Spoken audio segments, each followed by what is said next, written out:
Kumpul mainan, kumpul kenangan. Saya Fendi dan selamat datang ke video SM Collector.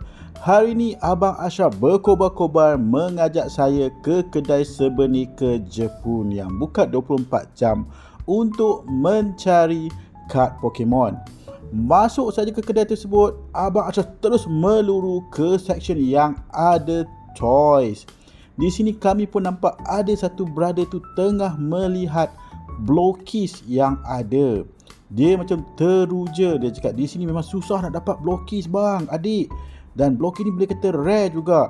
Abang Ashraf bila dengar perkataan rare tu, dia dah mula tak keruan. Dia dah siap cakap, kami pun ada ni uncle, kami pun ada. Dan Abang Ashraf siap promote lagi. Dia dapat banyak dah, yang siap rare-rare pun dia dapat. Tapi ini bukanlah misi kami kali ni untuk mencari blokis, tapi misi untuk mencari kad Pokemon. Terpaksa menarik Abang Ashraf dari bahagian toys tersebut demi meneruskan misi kami yang sebenar. Cari adalah kad Pokemon yang kami nak, iaitu dari siri Paradox Rift. Gambar depan kalau tak silap saya gambar Ironclad, dari siri Scarlet dan juga Violet. Pada yang belum tahu, siri Scarlet Violet ni adalah game terbaru Pokemon untuk konsol Nintendo, iaitu Nintendo Switch. So bila kita buka pack tersebut, benda pertama macam biasa, kita akan dapat QR code untuk bermain game online. Ambil satu kad dari belakang, letakkan di depan dan kita tengok energi apa yang kita dapat kali ini. Dan kali ini kita hadir dengan kad Dark Type Energy untuk Dark Type Pokemon. So mari kita lihat. Kad pertama kita Remoraid Water Type, HP 70, Attack Sprinkle Water 10. Next card kita hadir dengan Psychic Pokemon HP 60, Pumpkaboo. HP dia hebat, Seed Bomb 10 dan juga Reckless Charge 40.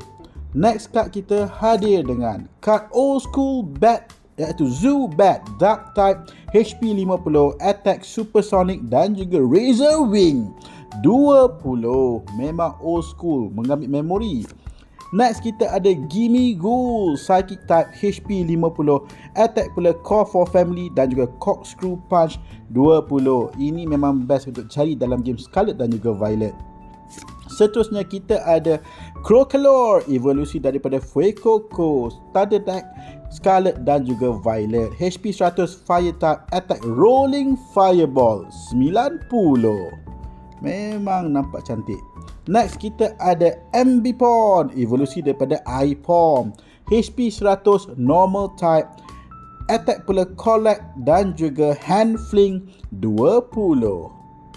Next kita akan dapat card Trainer Snorlax Doll Item Card, HP 120. Overpower card Snorlax ni pun.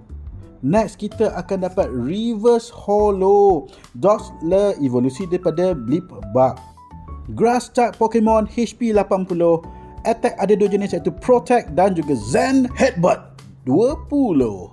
Memang nampak cantik Reverse Holo dia. So next card kita adalah Tinkaton, evolusi daripada Tinkertoff, HP 130, Psychic type, Attack Crushing Blow 30 dan juga Alloy Hammer 60. So mari kita tengok kad terakhir kita hadir dengan kad rare ataupun tidak. Kad terakhir kita adalah rare card Rika Support Trainer. Tak silap saya ini full art punya kad. Not bad, not bad.